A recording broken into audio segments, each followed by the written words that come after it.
प्रधानमंत्री जी एक दिन प्रकट होते हैं, कहते हैं मेरी तपस्या में कमी हो गई, हम कानून वापस ले रहे हैं। आज भगवान श्री राम आपको श्राप दे रहे होंगे कि तुम हमारे भक्त को अपमानित कर रहे हो। दुनिया के तमाम राष्ट्राध्यक्ष आए, दुनिया के तमाम प्रधानमंत्री और राष्ट्रपति आए, तो भारत के प्रधानमंत्री को मजबूर होकर उसी राजघाट पर महात्मा गांधी के सामने सर झुकाना पड़ा। वो गोलवरकर की समाधि पे नहीं गए, गांधी की समाधि पे गए। वो गोडसे की समाधि पे नहीं गए, गांधी की समाधि पे गए। मन है राम के नाम में चरित्र होना चाहिए, वरना तो हराम में भी राम लिखा हुआ है।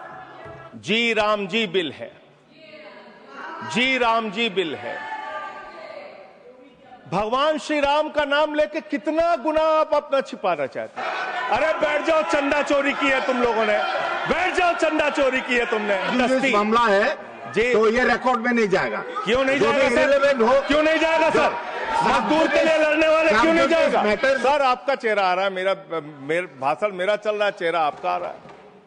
आपका इस देश का किसान आपका आ रहा है, आपका आता है। इस देश का मजदूर, इस देश के करोड़ों लोग सड़कों पर उतरे, उनको खालिस्तानी कहा गया, पाकिस्तानी कहा गया, गोलियां चलाई गई, लाठियां चलाई गई, बड़े बड़े कील गाड़ दिए गए सड़कों पे। और 1.5 साल के बाद प्रधानमंत्री जी एक दिन प्रकट होते हैं, कहते हैं मेरी तपस्या में कमी हो गई, हम कानून वापस ले रहे हैं। आज मैं आपसे कहना चाहता हूं मान्यवर, यह ऐतिहासिक भूल आप करने जा रहे हैं, ये गुनाह और पाप आप दोबारा करने जा रहे हैं। और इस काले कानून को पास करने के बाद इस देश का मजदूर सड़कों पे उतरेगा, इस देश का किसान सड़कों पे उतरेगा, इस देश का आम आदमी सड़कों पे उतरेगा, जिसके पेट और पीठ दोनों पे आप छुरा मारने का काम कर रहे हैं। ये मैं कहना चाहता हूं मान्यवर।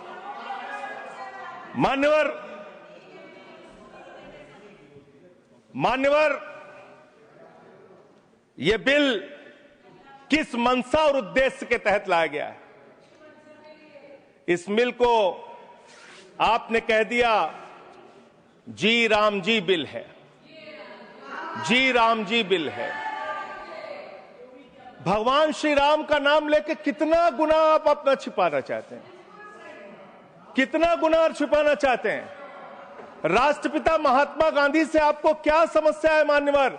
अरे वो राष्ट्रपिता महात्मा गांधी इतने महान है, इतने महान है, इतने महान है कि दुनिया के 80 देशों में उनकी प्रतिमा लगी हुई है मान्यवर, 80 देशों में। और जब G20 का सम्मेलन हुआ, दुनिया के तमाम राष्ट्राध्यक्ष आए, दुनिया के तमाम प्रधानमंत्री और राष्ट्रपति आए, तो भारत के प्रधानमंत्री को मजबूर होकर उसी राजघाट पर महात्मा गांधी के सामने सर झुकाना पड़ा। वो गोलवरकर की समाधि पे नहीं गए, गांधी की समाधि पे गए। वो गोडसे की समाधि पे नहीं गए, गांधी की समाधि पे गए। मान्यवर, राष्ट्रपिता महात्मा गांधी जो राम राज्य की कल्पना करते थे, राष्ट्रपिता महात्मा गांधी जो रघुपति राघव राजा राम का पाठ करते थे, राष्ट्रपिता महात्मा गांधी जो भगवान श्री राम के सच्चे भक्त थे। और याद रखिएगा मान्यवर, इस सरकार को आपके माध्यम से कहना चाहता हूं, भगवान को अपने भक्त से बहुत प्यार होता है। आज भगवान श्री राम आपको श्राप दे रहे होंगे कि तुम हमारे भक्त को अपमानित कर रहे हो, तुम अपने भक्त को, तुम हमारे भक्त को अपमानित कर रहे हो। भगवान श्री राम आपको जरूर श्राप दे रहे होंगे मान्यवर। मैं शिवराज सिंह जी चौहान कृषि मंत्री जी को अटल जी के एक घटना से याद दिलाना चाहता हूं, राम के नाम का महत्व। एक उनके प्रतिद्वंदी ने बयान दिया मान्यवर, राजनीतिक प्रतिद्वंदी ने। उस प्रतिद्वंदी ने कहा अगर अटल जी को पूजा करनी है तो मेरी पूजा क्यों नहीं करते, मेरे नाम में भी राम लिखा हुआ है। अटल जी ने उसको जवाब दिया, राम हमारे लिए मर्यादा के प्रतीक हैं, राम हमारे लिए आदर्श हैं, राम हमारे लिए आराध्य हैं, राम हमारे लिए देवतुल्य हैं। अरे राम वो हैं जो पिता का वचन निभाने के लिए 14 वर्ष तक वनवास में रहे। राम वो हैं जिसने लंका का नाश किया। राम चरित्र का नाम है, राम मर्यादा का नाम है, राम आदर्श का नाम है। राम के नाम में चरित्र होना चाहिए, वरना तो हराम में भी राम लिखा हुआ है, वरना तो हराम में भी राम लिखा हुआ है। इसलिए राम का नाम लगा लेने मात्र से आपके गुनाह नहीं छिप जाएंगे।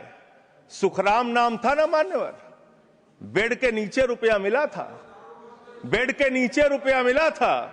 और मैं सोच रहा था कि जब क्या इस जी राम जी योजना से आप भगवान श्री राम का सम्मान कर रहे हैं या अपमान कर रहे हैं? आप भगवान श्री राम का सम्मान कर रहे हैं या उनको गली मोहल्ले गांवों में बदनाम कर रहे हैं? मैं पढ़ रहा था, एक खबर मिली, राजस्थान में मनरेगा योजना में 200 करोड़ का भ्रष्टाचार। मैंने पढ़ा गुजरात में 500 करोड़ रुपए का भ्रष्टाचार। ये सारे कागजात हैं। मैंने पढ़ा उत्तर प्रदेश में मनरेगा योजना में मजदूरों के नाम पे हजारों करोड़ का भ्रष्टाचार। हरियाणा में मान्य हजारों करोड़ का भ्रष्टाचार। सर योजना पे बोल रहा हूँ सर, योजना पे बोल रहा हूँ। सारा कागज चाहिए आपको, इनके भ्रष्टाचार का कागज चाहिए सर दे दूंगा, इनको दे दूंगा।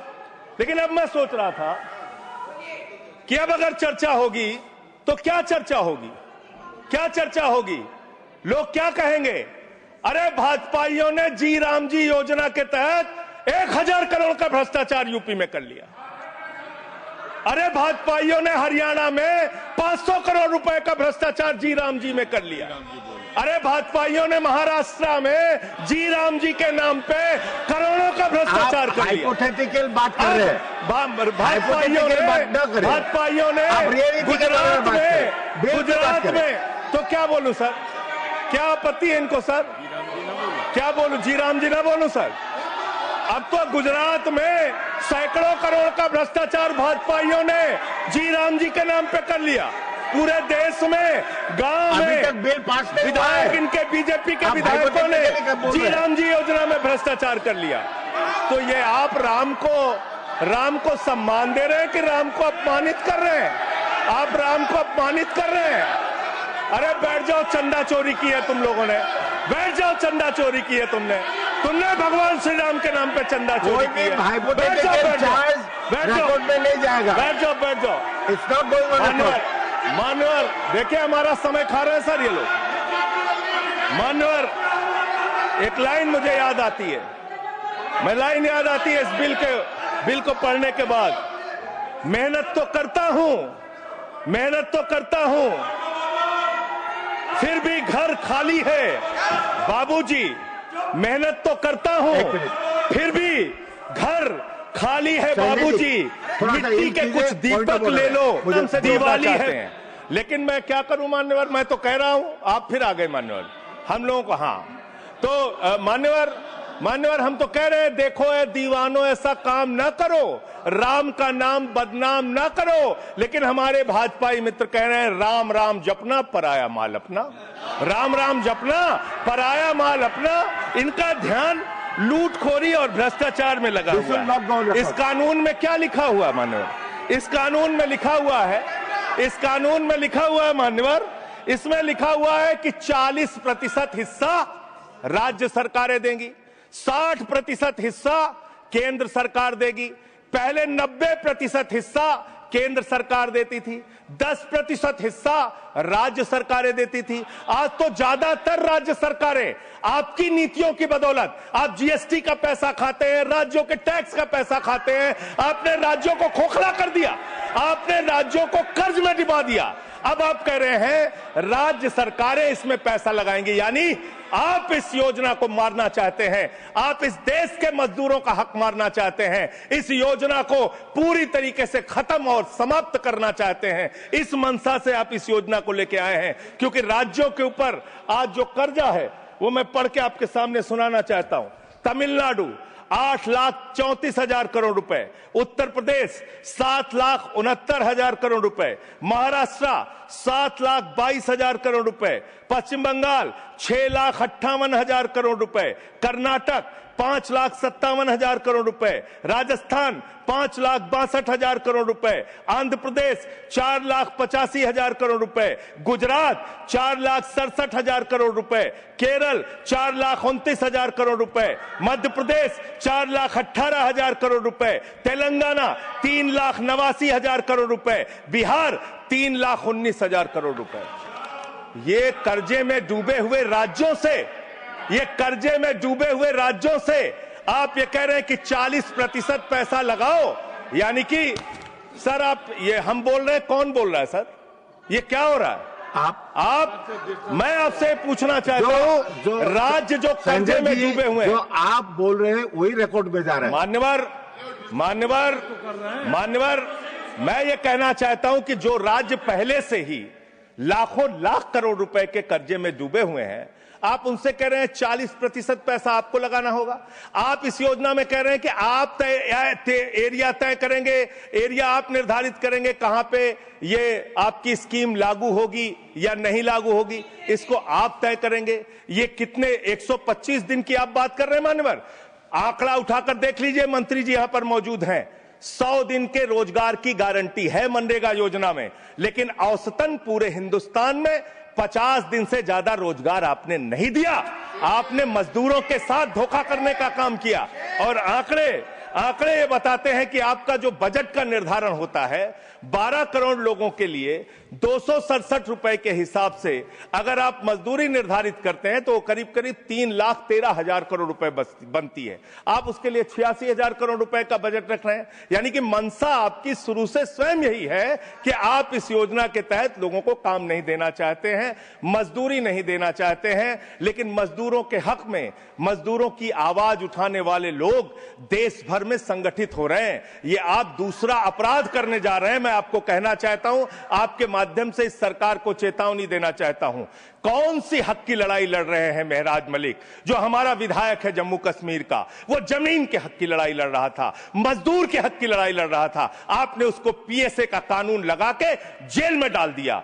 कौन से हक की लड़ाई लड़ रहे थे? सोनम वांगचुक मजदूर के हक की लड़ाई लड़ रहे थे, किसान के मक्के हक की लड़ाई लड़ रहे थे, आम आदमी के हक की लड़ाई लड़ रहे थे, लद्दाख के लोगों के हक की लड़ाई लड़ रहे थे। उस सोनम वांगचुक को, जो एक पढ़े लिखे प्रतिष्ठित व्यक्ति हैं, उनको आपने पकड़कर जेल में डालने का काम किया। आप पूरे देश में जबरदस्ती मामला है जी, तो ये रिकॉर्ड में नहीं जाएगा। क्यों नहीं जाएगा सर? क्यों नहीं जाएगा सर? मजदूर के लिए लड़ने वाले क्यों नहीं जाएगा? मैटर जो सर है क्यों नहीं जाएंगे? वो रिकॉर्ड में नहीं जाएगा। आगे बोले सर, आगे बोले सर। मैं इस अवसर पर पंडित राम नरेश त्रिपाठी जो हमारे सुल्तानपुर के हैं, उनकी एक कविता पढ़ना चाहूंगा। ना मंदिर में, ना मस्जिद में, ना गिरजे के आसपास में, ना पर्वत पर, ना नदियों में, ना घर बैठे, ना प्रयास में, ना कुंजों में, ना उपवन में, शांति भवन या सुख निवास में, ना गाने में, ना बाने में, ना आशा में, ना ही हास में, ना छंदों में, ना प्रबंध में, ना अलंकार, ना अनुप्रास में, खोज ले कोई राम मिलेगा दीन जनों की भूख प्यास में। खोज ले कोई राम मिलेगा दीन जनों की भूख प्यास में। आप दीन जनों को भूखा रख के, उनकी मजदूरी छीन के, उनके हाथ का काम छीन के, उनका रोजगार छीन के, आप चाहते हैं उनके पेट पे लात मार के, आप चाहते हैं कि आप सिर्फ इस योजना का नाम बदल देंगे, इस योजना का नाम बदल देंगे तो पूरे देश में आपका महिमा मंडन हो जाएगा। अब आपका ये नकली काम इस देश के अंदर चलने वाला नहीं है। पूरा देश आपकी सच्चाई जान चुका है। मान्यवर, पिछले दिनों मैंने पदयात्रा शुरू की थी अयोध्या से लेकर सरयू से संगम तक। अयोध्या में किसान आए हमारे पास, बहुत सारे किसानों ने आकर कहा किस तरीके से अयोध्या के अंदर किसानों की जमीनों का कब्जा किया जा रहा है प्रशासन के द्वारा, भारतीय जनता पार्टी की सरकार के द्वारा। वहां पर किसानों के ऊपर लाठियां चला के, गोलियां चला के, बुलडोज करके उनकी जमीनें औने पौने दामों में ली जा रही है। मान्यवर, औने पौने दामों में उनकी जमीनें ली जा रही हैं। और वो जमीनें मान्यवर वो जमीनें जो ली जा रही हैं किसानों से, वो जमीनें बड़े बड़े बिल्डर को बेची जा रही हैं, किसानों से 5 लाख रुपए बिस्वा जमीन ली गई अयोध्या में। अरे सुनो ध्यान से, किसानों से 5 लाख रुपए बिस्वा अयोध्या में जमीन ली गई और लोढ़ा ब्रदर्स ने उसी जमीन को प्लाटिंग करके 1 करोड़ 80 लाख रुपए में बेचा। आप धंधा कर रहे हैं, प्रभु श्री राम के नाम पे आप धंधा कर रहे हैं, अयोध्या के लोगों को लूटने का काम कर रहे हैं, अयोध्या के किसानों को लूटने का काम कर रहे हैं। इसीलिए अयोध्या के लोगों ने आपको हराया, इसीलिए अयोध्या के लोगों ने आपको हराया। और यही आपका चरित्र रहेगा तो पूरे देश में जनता आपको जवाब देगी, जनता आपको हराने का काम करेगी। ये मजदूरों का हक मारने का काम जो आप कर रहे हैं, इसको बंद कीजिए। मानवर, मैं अंतिम बात कहना चाहता हूं, मानवर बोले, जब ये मनरेगा योजना लाई गई तो इस बिल को अस्थाई समिति में भेजा गया था। आज जब आप नई योजना लेकर आ रहे हैं, इसको अस्थाई समिति में आपने क्यों नहीं भेजा? क्या आप छिपाना चाहते हैं? क्या आपकी मंशा है? ये आप बताइए। और अंत में इन्हीं लाइनों के साथ कि हम मेहनतकश इस दुनिया से जब अपना हिस्सा मांगेंगे, एक बाग नहीं, एक खेत नहीं, हम सारी दुनिया मांगेंगे। इस देश का मजदूर आपके खिलाफ खड़ा होगा, अपनी आवाज को बुलंद करेगा। इंकलाब जिंदाबाद, वंदे मातरम, जय श्री राम।